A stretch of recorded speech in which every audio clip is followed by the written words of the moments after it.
So I know you've heard that lick before and you love it. Why? Because the best pentatonic licks never get old. They show up in every great solo from Joe Bonamassa, Slash, Eric Clapton. They all use this type of stuff, even guys like John Mayer. So today I'm breaking down 5 epic repetitive licks that stand the test of time and will totally add some excitement to your lead guitar playing. So let's jump into this. What's going on? My name is Brett and I help intermediate guitar players reach the level of fretboard fluency that you've always dreamed of. You're looking to reach that next level and you're kind of stuck in this intermediate area, you're in the right spot. Make sure you check out some of my other videos. So I want to preface this by saying, listen, I don't make a point to teach tons of licks and riffs on this channel, but I was teaching this to somebody else a couple weeks ago and I thought, man, these repetitive licks are so cool and they help me really progress as a guitar player and give me something exciting to play. So I want to give them to you today. These are 5 of my favorite ones. Make sure you grab the free PDF. There'll be a link above and below in the description. This will help you follow along better with the lesson and it will just give you something to kind of look at so you can practice these during your sessions. So let's jump into this. So the first thing you need to know is that all 5 of these pentatonic licks are coming out of E minor pentatonic shape 1. All right, we all know and love this scale. Right, I'm playing it on a clean channel so you can hear everything I'm doing a little bit better. First lick, let's take a look. Here's your tab. Take a look at that and follow along. So grab your guitar and all we're going to do is we're going to bar the first and second string, the E and B, and I'm going to pluck up on 12, down on the second string of 15, pull off to 12, and then my middle finger is going to hit that 14th fret 4th string on a down strum, and I bend up a whole step while keeping this index here. This is the key. All right, and I'm using my middle finger instead of my ring because I want to be able to get back to this first bit with my ring finger without having to bend up and then have to come back. All right, so up on the E string, I'm keeping this bar, down on the B string, 15, pull off, and then down on the G, bending up a whole step while my index stays put. Now it takes time to get the muscle memory here, but you're going to have to put in the time to make these usable for you. They have to be completely memorized for these to feel all right. So, and for you to be able to work them up in tempo. Lick 2, all right? So now we're going to stay in the same spot. We're going to put our index on that 12th fret B on that second string, and we're going to hammer our ring finger on to the 15th fret second string, all down. This one's a little easier, but it's still cool. You go 12, hammer on to 15, pull off to 12, down strum on 14. Just like that, all right? This is it. When you really get moving, that second string ends up kind of wanting to play as an upstroke.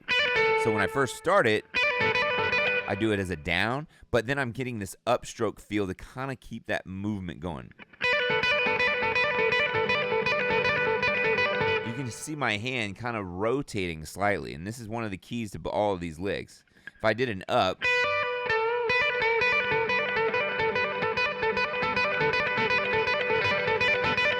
that's all you're doing. That's it. So down, hammer, pull off, down, up.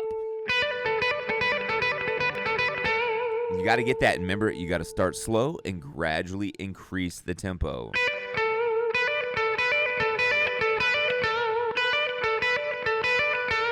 All right? So let's take a look at lick number 3. So this one reminds me of like a Kirk Hammett lick, you know. So I'm going 14th fret. So this one's very similar to lick 1. You're going to bar 12 and 12 on the first 2 strings.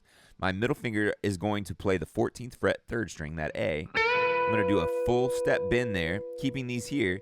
Then I'm going to go down on the 12 on the B string, up on the 12 on the E string, down on the 15th fret 2nd string B, pull off to 12. So I'm going...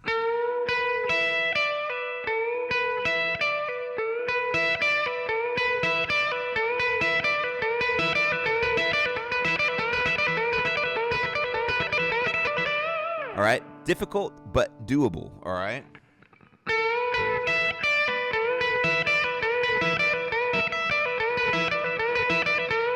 right? There can be variations on each of these, and I'll show you what that means here in a second. So there's lick 3.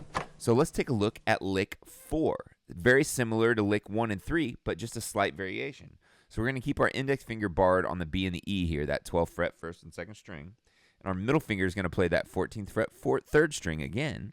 And we're going to go, and then we're going to go down, keeping our index there, down on that 3rd string, and then up on the 1st string, down 15 to 12, very similar to the first lick, but just a little different, or 3rd lick. And then we pull off, and we bend that 15th fret 2nd string. And we alternate the bend from the 14th fret 3rd string to the 15th fret 2nd string. So that's like this.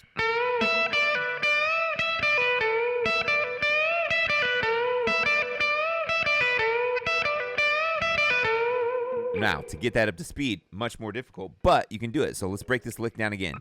12 and 12 being held down on the E and the B, 14th fret 3rd string, bend up with the down strum, up on the 12th fret 1st string, down 15, pull off to 12 on the B string, and then we bend up 15th fret 2nd string.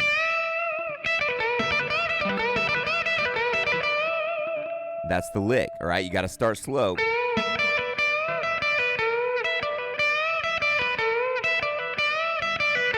And then gradually increase that speed.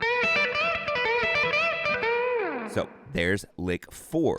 All right, so our last lick is this. It's a variation, once again, of everything else we've already done. Minor pentatonic shape 1. But we're going to start with the bend at the 15th fret 2nd string on a down. All right, I'm going to actually use my middle finger so that I'm ready to get my index finger on the 12th fret 1st string so I can do an upstroke, hammer onto the 15th fret, pull off back to the 15th fret, and then down again on the 15th fret 2nd string. So it's, and then you get it up to speed.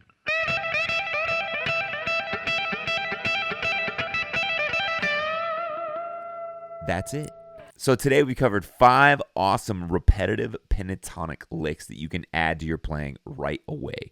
These are great for adding some flair as well as some exciting moments to your pentatonic solos. You've heard these many times. Now it's time for you to incorporate them into your own playing. You just have to remember a couple of things. One, you need to keep playing them slowly until you get that muscle memory down so that you can gradually increase the tempo. 2, you need to be able to apply these to a song or a backing track, preferably in the key of E while you're learning these. 3, you want to be able to move these to different keys. So don't just play them in E, play them in A, D, C, G, B, other keys that are really popular, because just because you can play them here and you understand how that feels doesn't mean that you don't need to know how they feel in the key of G, A, B, because the spacing is different on the fretboard. So you want to take your time with these, get them down at the 12th fret here where it's the easiest, work your tempo up so that you can get the muscle memory going, and then move them around, play them to a backing track, have fun with these.